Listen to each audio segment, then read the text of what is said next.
আসসালামু আলাইকুম ওয়া রাহমাতুল্লাহি ওয়া বারাকাতুহু। আরেকটি বিষয় নিয়ে আলোচনা করব যার সম্পর্ক এই সিয়াম বা রোজার সাথে। তা হচ্ছে রোজার সুন্নাত, মুস্তাহাব, আদব কায়দা। গতকালকে আলোচনা করেছিলাম রোজার ফরজ, আদব কায়দা। আর মূল পয়েন্ট ছিল দুটি। একটি হচ্ছে আল্লাহ রাব্বুল আলামিন যা কিছু আদেশ করেছেন ফরজ ওয়াজিব হিসাবে করতেই হবে, তা পুরোপুরি পালন করা, আদায় করা। আর আরেকটি হচ্ছে যা কিছু আল্লাহ হারাম করেছেন, নিষেধ করেছেন, তা থেকে পুরোপুরি বেঁচে থাকা। আল্লাহ যা করতে বলেছেন আর তা করা আবশ্যক, ফরজ, সেগুলি অবশ্যই করা। যেহেতু আপনি রোজা রাখছেন, শুধু রোজা রাখবেন আর বাকি আল্লাহর আদেশ পালন করবেন না, এমনটা চলবে না। তাহলে আপনার এই রোজাতে কাজ হবে না, রোজা রেখে লাভ হবে। রোজা যখন রাখছেন, আল্লাহ যা হারাম করেছেন আরো মানব জীবনে, সবই কিন্তু হালাল। হারাম কিন্তু হাতে গোনা কয়টা, চিন্তা করে দেখলি। যারা ইসলাম পালন করে মনে করে যে সব এটা জায়েজ, না জায়েজ, না জায়েজ, এটা চলবে না, এটা চলবে না, মনে হচ্ছে অনেক, তাই না? কিন্তু না, যা আল্লাহ জায়েজ করেছেন আমাদের ডানে বামে বলা আর করা, তা অনেক, অসংখ্য, গণনা করে শেষ করতে পারবেন না। আর যা কিছু হারাম তা গণনা করা যাবে, এটা হারাম, ওইটা হারাম, ওইটা হারাম, ওইটা হারাম, তাই না? কিন্তু হালাল গণনা করা যাবে না। খালাকাল্লাকুম মা ফিল আরদি জামিয়া, পৃথিবীতে যা আছে তোমাদের জন্য আল্লাহ সৃষ্টি করেছে, সব তো আমাদের জন্য সৃষ্টি, তো সবই তো হালাল, আসল হচ্ছে হালাল।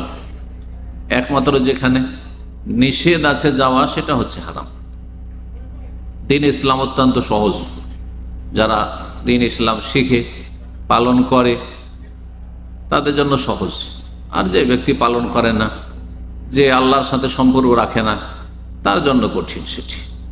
ওয়া ইন্নাহা লাকাবীরাতুন ইল্লা আলাল খাশিঈন, আল্লাহ বলছেন 5 ওয়াক্ত নামাজ সম্পর্কে যে সেটি যারা বিনয়ী, আল্লাহর ভয়ে ভীত, আল্লাহর আযাবের ভয়, আল্লাহর পকড়ার ভয় আছে, তাদের জন্য খুব সহজ। ওয়া ইন্নাহা লাকাবীরা, কার জন্য ভারী? যারা আল্লাহর ভয় রাখে না, যাদের কবরের আযাব, জাহান্নামের আযাব বলে ভয় নেই, তারা জান্নাতে যেতে পারলো না পারলো এইসব মাথার ব্যথা নেই। যারা শুধু দুনিয়ার এই কয়েকদিন বেঁচে আছে পেট পূজা করে, তাদের জন্য নামাজ ভারী। বাকি যারা চিরস্থায়ী জগতে, যেখানে চিরকাল থাকতে হবে, সেখানে সুখে থাকতে চায়, তাদের জন্য সালাত সহজ, একটা পয়সাও লাগে না, হ্যাঁ, কঠিন না, হাড় ভাঙা পরিশ্রমও লাগে না। যেমন হজে গিয়ে পরিশ্রম করতে হয়, উমরাতেও কঠিন পরিশ্রম করতে হয়। এখান থেকে কত কষ্ট করে যাচ্ছেন আপনি, হ্যাঁ? রোজাতে সারাদিন না খেয়ে থাকতে হয়, পিপাসায় থাকতে হয়, কিন্তু মাত্র কয়েক মিনিটে 4 রাকাত ফরজ আদায় হয়ে গেল। এসব কষ্ট আছে না? হাড় ভাঙা পরিশ্রম আছে না? ওতে ক্ষুধার পিপাসা লেগে গেছে, ছটপট করছেন নামাজে? এমনও কিছু নাই, খুব সহজ। যতগুলি ফরজ আছে ইসলামের 5টি পিলার, তার মধ্যে নামাজ সবচেয়ে সহজ, নামাজ সবচেয়ে সহজ। আল্লাহ রাব্বুল আলামিন আমাদের সকলকে, আপনাদেরকে খাঁটি নামাজি হওয়ার তৌফিক দান করেন। তো আলোচনা করব আজকে সুন্নাত, মুস্তাহাব, আদব কায়দা রোজার। রোজার অবস্থায় যে কাজগুলি সুন্নাত, মুস্তাহাব, ভালো, যদি কেউ না করে গুনাহগার হবে না, তবে অনেক নেকি থেকে বঞ্চিত হবে। তাতে অনেক নেকি আছে, ফজিলত আছে। এই 7টি বিষয় আজকে আলোচনা করব। 1 নম্বর হচ্ছে রোজাদারের জন্য সাহারি খাওয়া হচ্ছে সুন্নাত, আদব। আপনি যখন রোজা রাখবেন, সিয়াম পালন করবেন, তো সাহারি খাবেন, ভোর রাত্রের খাবার খাবেন। সাহারি আরবিতে সাহুর বলা হয়, নবী সাল্লাল্লাহু আলাইহি ওয়াসাল্লাম হাদিসে সাহুর রয়েছে, তাসাহহারু ফাইন্না ফিস সাহুরি বারাকা, তোমরা সাহারি খাও, সাহারিতে বরকত রয়েছে, সাহারিতে বরকত রয়েছে। তো এই সাহুর বা সাহারি খাওয়া হচ্ছে সুন্নাত। আপনার যদি খিদা নাও থাকে, একটা দুটো খেজুর খান, তাও যদি ধরেন খেজুর নেই, অথবা খেজুর খাবেন না আপনি, অনেকে খেতে অভ্যস্ত না, পানি খান, পানি খেয়ে সাহারি করেন, কিন্তু সাহারি খান। সাহারি খাওয়া হচ্ছে সুন্নাত, রোজার আদব, তাহলে সাহরি খাওয়া ওয়াজিব না। নিয়ত গোটা মাসের হয়ে গেছে, গোটা মাসের নিয়ত হয়ে গেছে যে রমজান চলছে, আমি একজন মুসলিম, গোটা মাসের রোজাগুলি আমি রাখবো, তাই না? সুতরাং এসা পড়ে তারাই পড়ে ঘুমিয়ে গেলেন, আপনার নিয়ত আছে। ভোর রাত্রে উঠে নিয়ত করতে হবে জরুরি নয়, প্রতিদিন নিয়ত নবায়ন করতে হবে এটা জরুরি না। প্রতিদিন নিয়তের নবায়ন করলে মুস্তাহাব, ভালো। কিন্তু আপনার একবার যে নিয়ত হয়ে গেছে, যেমনই রমজানের চাঁদ উঠেছে, এই নিয়তি আপনার জন্য গোটা মাসের জন্য যথেষ্ট। এই বিষয়টি জেনে নেওয়া অত্যন্ত জরুরি, কারণ অনেকেই ধরেন ঘুমিয়ে গেছেন আর ফজর পর্যন্ত জাগতে পারেননি, ফজর হয়ে গেছে বা ফরসাই হয়ে গেছে, ফজরও পার হয়ে গেছে, হয়তো অনিচ্ছাকৃত হয়ে গেছে। এবার ভাবছে আমি তো নিয়তই করিনি, আমার রোজা হবে কি হবে না। আবার অনেকেই সাহারি যে সুন্নাত এটাও জানে, সাহারি খাইনি তো রোজা কি আর হবে, কিছুই তো খাইনি। আরে কিছু খান না খান, আপনার নিয়ত থাকলেই হবে। ফরজ রোজার জন্য রাত থেকেই অলরেডি নিয়ত থাকতে হবে, ফজর আগে নিয়ত হইতে হবে, ফজর আগে নিয়ত হইতে হবে। আর সে নিয়তটা যেমন বললাম, আগে থেকে যদি জানা থাকে যে রমজান এটি, তাহলে ওই এক নিয়তই যথেষ্ট। প্রতি রাতে নিয়ত করেন, ভালো, না করেন। আর নিয়ত করা মানে কি? নিয়ত করা মানে এখানে না এখানে? কে এখানে বলছে? যারা হাত তুলুক, যে নিয়ত এখানে করতে হবে, ওরা হাত তুলুক। আপনাদের মধ্যে অনেক আছে কিন্তু হাত তুলবেন না এখন।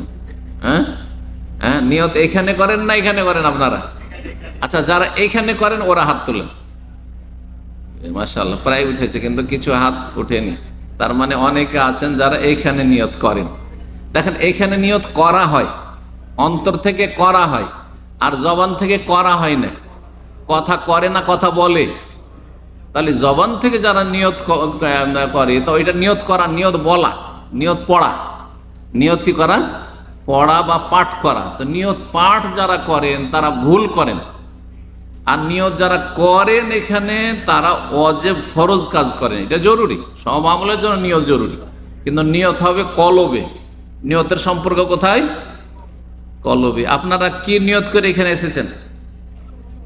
ইফতারির নিয়ত করে আসেননি? আর একটু অ্যাডভান্স আগে ভাগে এসেছেন যে ইফতারের আগে কিছু দিনের কথাও শুনবো, এই নিয়ত নিয়ে আসেননি? এখানে নিয়ত করেছেন না এখানে? এখানে। তো এটা হচ্ছে রোজার নিয়ত, এটা হচ্ছে নামাজের নিয়ত, এটা হচ্ছে সব কিছুর নিয়ত, এটা হচ্ছে কলেমা পড়ার নিয়ত, সব কিছুর ফরজ নফল সবের নিয়ত এইখানে। নিয়ত মানে অন্তরের সংকল্প, নিয়ত মানে অন্তরের ইচ্ছা। কিন্তু আমরা এমন সমাজে বসবাস করি যেই সমাজে বেদাতি মোল্লার ছড়াছড়ি ধর্মের না বিভ্রান্ত করেছে। নিয়তটা পড়ে নিন। আর পড়বেন কেন? নবী পড়েননি সাল্লাল্লাহু আলাইহি সাল্লাম, জীবনও একবারও পড়েননি নবী সাল্লাল্লাহু আলাইহি সাল্লাম। কোনো একজন সাহাবীও পড়েনি, লক্ষাধিক সাহাবীর। হ্যাঁ, কোনো তাবেঈও পড়েননি। হ্যাঁ, লক্ষ লক্ষ তাবেঈর কেউ পড়েননি। আরে চার ইমাম আবু হানিফা, শাফি, মালিক আমাদের কেউ পড়েননি, কেউ তাদের কিতাবে লিখেননি। কেউ বলুক যে আবু হানিফা রাহিমাহুল্লাহ নিয়ত পড়তেন বা তার কিতাবে লিখেছেন, আমি নিয়ত পড়তে লাগবো। যদিও কোনো ইমামের কথা দলিল নাই, তারপরও মানে একটা ডিসকাউন্ট দিয়ে আপনাদেরকে বললাম, কারণ প্রমাণ দিতে পারবেন না। তাহলে আপনি নিজেকে হানাফি বলছেন, শাফি বলছেন, কেউ মালিকি বলছেন, তো হাম্বলি বলছেন, দোহাই দিচ্ছেন ধর্মের, দোহাই দিচ্ছেন ইমামের। আর এদিকে আপনি বেদাতি কাজ করছেন, আপনার ইমামের তরিকা তো না, নবীর উম্মতের দাবিদার নবীর তরিকা তো না। তো কোন তরিকায় চলছেন? তাহলে বাপ দাদার তরিকায়। তো আমাদের সমাজের ধর্মকর্মটা আসলে নবীর তরিকাও নেই অনেক ক্ষেত্রে, আর এমনকি ইমাম সাহেবের তরিকা তো নেই, মজহাবের তরিকা তো নেই। কোন তরিকায়? ওই ওয়াজাদানা আলাইহি আবা আনা কাযালিকা ইয়াফআলুন। মক্কার মুশরিকের এই কথা বলতো যে আমাদের বাপদাদা পূর্বপুরুষরা এমনটাই করেছে, তেমনটাই করব।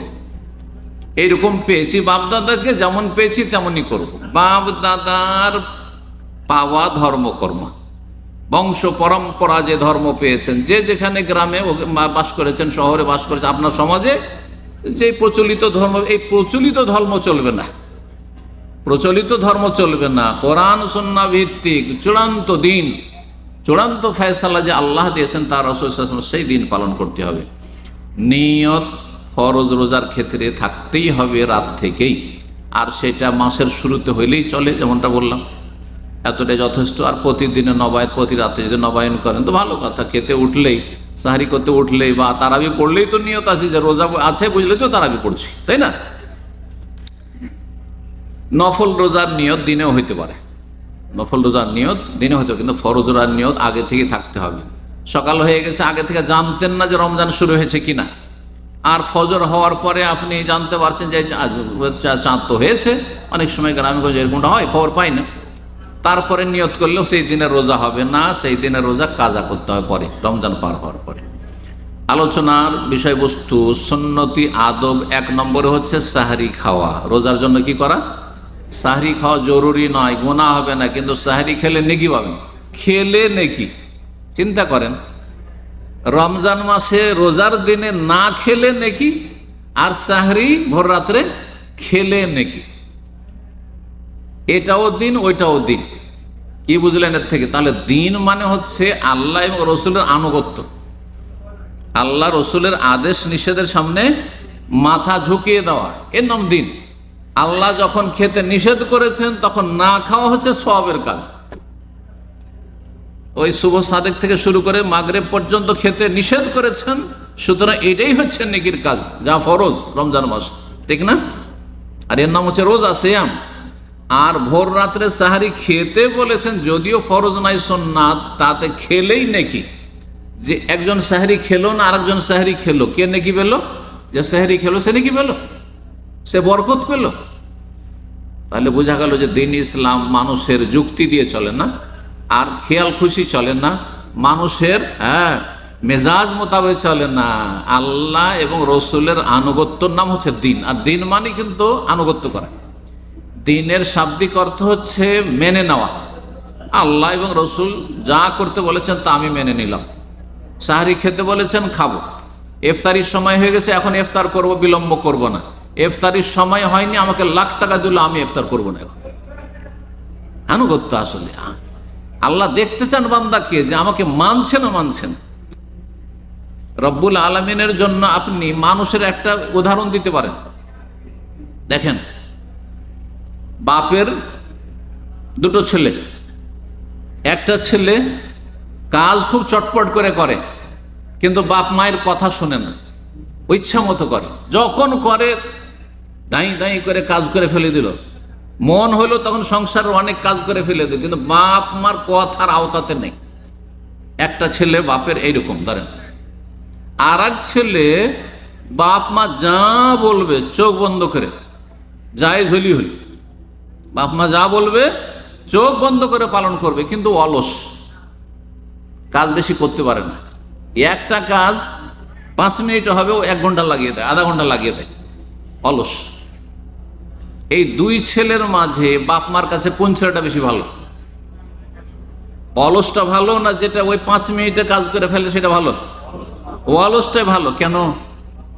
অলসটা বাপ মার নাফরমানি করে না, যেটা বলে সেটাই করে, একটু দেরি লাগায়। বুঝতে পারছেন কথা কিনা? আর যেই ছেলেটি অ্যাক্টিভ, ও কিন্তু নিজের মেজাজে চলে, বাপ মার মেজাজে চলে না। বাপ মা যদি বলে ডান দিকে যাবো, বাম দিকে যাবো। হ্যাঁ, বাপ মা বলছে যে রাত্রে কোথাও বাইরে যেতে হবে না, বাড়িতে থাক, না, আমি কি ছোট হয়ে আছি? আমার মর্জি। আজকালকার ছেলেপিলে ওরকম করছে, কিন্তু আজকালকার ছেলে একটু সিয়ানা সাবালক হলে মনে করে এখন সাবালক হয়ে গেছে, এখন কেন আমাদেরকে বাপ মা কন্ট্রোল করবে? না, এটা নাফরমানি, আপনার অন্যায় কাজ। আপনার মায়া আছে, আপনার ক্ষতি না হয়ে যায়। হ্যাঁ, বাইরে গেলে কোথাও রিস্ক হইতে পারে, রাতের অন্ধকারে কত দুশ্মন আছে, সেই জন্য বাপ মা চায় যে চোখের সামনে থাক, যেখানে সেখানে কেন ঘুরে বেড়াচ্ছে। কিন্তু অনেক ছেলেরা এরকম অবাধ্য, নিজের খেয়াল খুশি চলে, যতই অ্যাক্টিভ হোক না কেন, আর যতই সংসারে কর্মঠ হোক না কেন, কিন্তু অবাধ্যকে কেউ পছন্দ করে না। দিন হচ্ছে আল্লাহর আনুগত্যের নাম, আল্লাহর সামনে মাথা ঝুঁকিয়ে দেওয়ার নাম। এই জন্য কোরআন আল্লাহ শিখেছেন, ওয়াকালু সামি'না ওয়া আতা'না গুফরানাকা রব্বানা ওয়া ইলাইকাল মাসির। সামি'না, আল্লাহ তোমার কথা শুনলাম, ওয়া আতা'না, মেনে নিলাম, তোমার কথা শুনলাম এবং মেনে নিলাম। জি। সাহারি খাওয়া, সাহারি খাওয়া তো বরকত রয়েছে, তার সাহারু ফাইন্না ফি সাহুরি বারাকা। তোমরা সাহারি খাও, সাহারিতে কি রয়েছে? বরকত রয়েছে। নবী সাল্লাল্লাহু আলাইহি ওয়াসাল্লাম বলেছেন। কিসের বরকত? 1 নম্বর বরকত হচ্ছে যে নবী সাল্লাল্লাহু আলাইহি ওয়াসাল্লামের সুন্নাত আদায় করলেন। 2 নম্বর বরকত হচ্ছে যে আপনি যখন ঘুম থেকে জাগলেন, ঘুম ভাঙার দোয়া পড়লেন, তারপরে উজু করলেন, সাহরি খাবেন তো উজু করলেন, বিসমিল্লাহ পড়লেন, খেতে বসলেন, বিসমিল্লাহ বললেন, খাওয়ার পরে আলহামদুলিল্লাহ বললেন, দোয়া পড়লেন, এগুলি হচ্ছে বরকতের কারণ। এগুলি হচ্ছে কি? বরকতের কারণ। 3 নম্বর, সাহরি খাওয়া বরকতের কারণ হচ্ছে সময়ের দিক থেকে এই ভোর রাতের সময়টি 24 ঘন্টার মধ্যে সবচাইতে বরকতপূর্ণ, গুরুত্বপূর্ণ। এই সময় দোয়া কবুল হয়। এই সাহরি খাওয়ার ওসিলাতে উঠে আল্লাহর কাছে দোয়া করলেন, হয়তো ওই দোয়াটাই কবুল হয়ে গেল। আর একজন সাহরি খেলো না, ফজর পর্যন্ত ঘুমিয়েই থাকলো, মোবারক সময় ঘুমিয়ে থাকলো, এই যে বরকতটা আপনি পেয়ে গেলেন। তো বিভিন্ন দিক থেকে সাহরি খাওয়াতে কি রয়েছে? সময়ের দিক থেকে বরকত রয়েছে। ওই সময় উঠলেন, জিকির আজকার করলেন বিভিন্ন, তাতে বরকত রয়েছে। সুন্নতের বাস্তবায়ন করলেন, তাতে বরকত রয়েছে। এই জন্য নবী সাল্লাল্লাহু আলাইহি ওয়াসাল্লামের বুখারী মুসলিম হাদিস, তাসাহারু ফাইন্না ফিস সাহুরি বারাকা, তোমরা সাহারি খাও, সাহারিতে বরকত রয়েছে, বহুমুখী বরকত রয়েছে। এছাড়াও আরো অনেক দিক হতে পারে। এগুলো তো ভাষ্যকারদের ব্যাখ্যা, যতটা উদ্ঘাটন করতে পেরেছে, কিন্তু আরো আল্লাহর পক্ষ থেকে অনেক বরকতের দিক হতে পারে।